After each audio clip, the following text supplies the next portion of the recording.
Hi everyone, welcome back to my channel. I'm Tiffany Benson, one part of Team Benson, and today is part 3 of caring for our little seedling babies.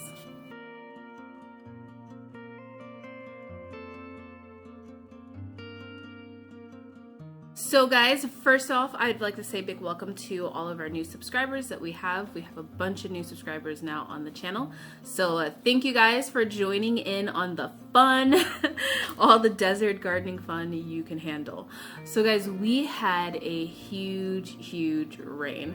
I was going to film like a garden tour in between this film, and it poured. It poured literally for like 3 days straight. So my garden's a bit of a hot mess, and I'm going to show you guys just a little bit of the aftermath of the rain. I have broken pots. I have just everything kind of grew really big. So I'll just take the camera, do a once over so you guys can see what it looks like, and then later I'll do a pruning video and kind of a garden cleanup video. Okay guys, so here is my garden. Now it hailed, so we got some leaf damage from the hail, but look at how big things are growing. This lettuce plant has really bushed out, so we're going to need some salads and some Taco Tuesdays. I have a broken pot here, but I'm still going to be able to finish growing this little guy in there, because luckily it didn't completely destroy the plant. But other than that, it looks like it did okay.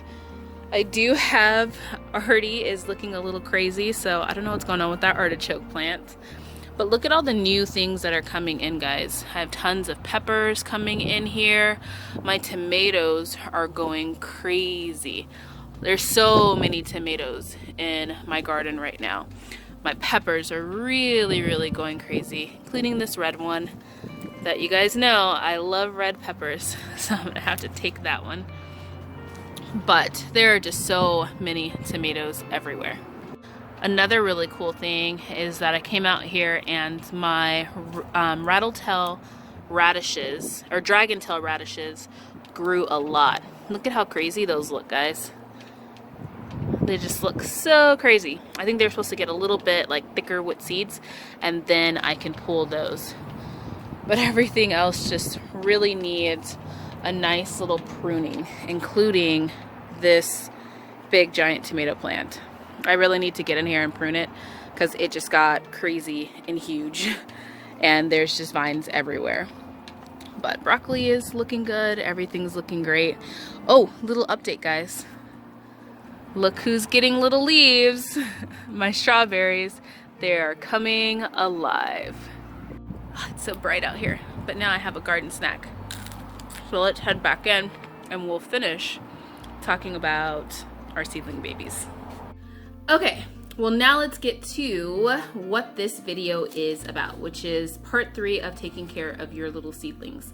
Now, right now your seedlings have been up potted. So if you followed along and you've started planting when I started planting, then that means your seedlings have already been up potted. So part 1 was getting them started, getting them growing, and then part 2 was up potting, and now part 3 is going to be fertilizing.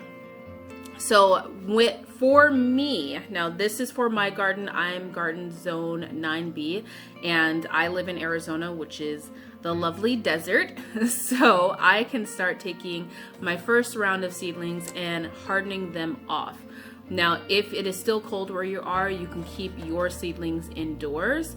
But for me, 1, I have a small space, and 2, I want to start getting these just used to the outdoors because I'm going to be potting them up I'm going to be planting them pretty soon.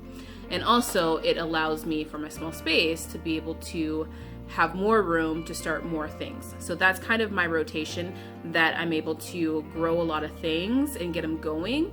And in such a small space is that I leave them in there for a little bit, let them grow to the point to where they're like this size, and then I up pot them, and then the rest of their growing is done outside. So first, let's talk hardening off. Now, when it comes to hardening off a plant, it means that you are allowing the plant to get used to the elements. So whether it's the wind, or it's just the harshness of the sun, or just the environment, but you're allowing your plants to get used to that environment. So one of the important things when it comes to hardening off is that you can actually kill your plants if you take them just from where they are growing nice and happily inside and then just throw them straight outside. So when it comes to hardening off, you want to do it a little bit at a time. So what I like to do is I put it into my tray like this, and I stick them out like maybe an hour to 2 hours at a time. If they start to wilt, like these ones just came from inside or from outside, so if they start to look like they're wilting or something like that, to where they're just not really liking the harshness of the sun, it's a little bit of a sunny day today, then that's when I bring them back in and let them kind of relax for the rest of the day. Also, we're still having very cold nights, so these little guys aren't staying out at night. Now, my bigger tomato plants, my bigger, just all my other peppers, everything like that, that are normally not able to withstand some of the cooler temperatures, are bigger and they're hardier. So they're able to survive versus me putting out this little tomato plant that's still trying to get some roots growing on in here, that it wouldn't survive as well when the temperature drops, even if I were to cover it. So instead of doing that, I just bring them inside. Now my lettuces and different things like that would be fine. I just don't have space for my spring lettuce. So I still have my winter lettuce, and when my winter lettuce starts to bolt, which I have 1 or 2 of them that look like they're going to start bolting pretty soon, then I'm going to rip those out and put in my spring lettuce, because this one can stand a little bit higher temperatures than some of my other really winter ones. Alright guys, so this is where I harden my plants off at, either here or on the table. The table's covered with all different types of cloth because it got a little cold, so I had to cover everything. But as you can see, I just have it out here being hardened off. And I'll leave it out for a couple of hours at this point, and then bring it in when either it gets too hot or it gets too cold. So when it comes to fertilizing, guys, you want to make sure you are not burning the roots of your plants. So these are still little young babies, and they really don't like to take a lot of harsh temperatures, and they don't like to take a lot of heavy fertilizer. So you want to get a mild organic fertilizer. If you have worm tea I think is the best thing to do, and I even dilute the worm tea. So I'll take maybe in my little watering can, this one is 48 ounces, which is 1.5 liters. And I take this, I fill it up with water, and then I would add maybe like a tablespoon of worm tea to it, and then I just water it down at the bottom. If I don't have worm tea, my other option that I use is fish fertilizer. Now, fish fertilizer can smell, so I don't suggest using it if your plants are still inside. Worm tea has a way milder smell to it than fish fertilizer.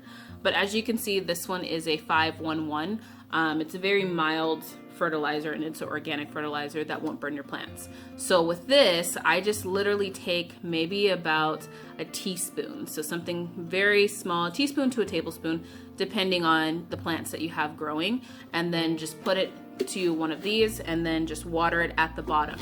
You don't want to water it on top or anything like that. You don't want to have any type of fungus or anything like that that can build on the top of your soil. So a good way to avoid that is just water it from the bottom and let your water just go through the little holes in your little containers. Now, if you are having things with fungus gnats, depending on your climate, you might start seeing a little bit of fungus gnats right now. One thing that you can do is put a little bit of cinnamon on the top of your soil. Not only will it smell great, but it'll also help keep the fungus, because it's it'll kill the fungus down on the top of your soil. So that can help. And then putting a little bit of apple cider vinegar and water and dish soap in a little dish with a saran wrap lid. I did a video on that too as well. I'll try and find it and link it down below. But that will help attract all of the little fungus gnats, so that then they're not attacking your plants, because fungus gnats can really wreak havoc on your plants. So that's something you guys don't want.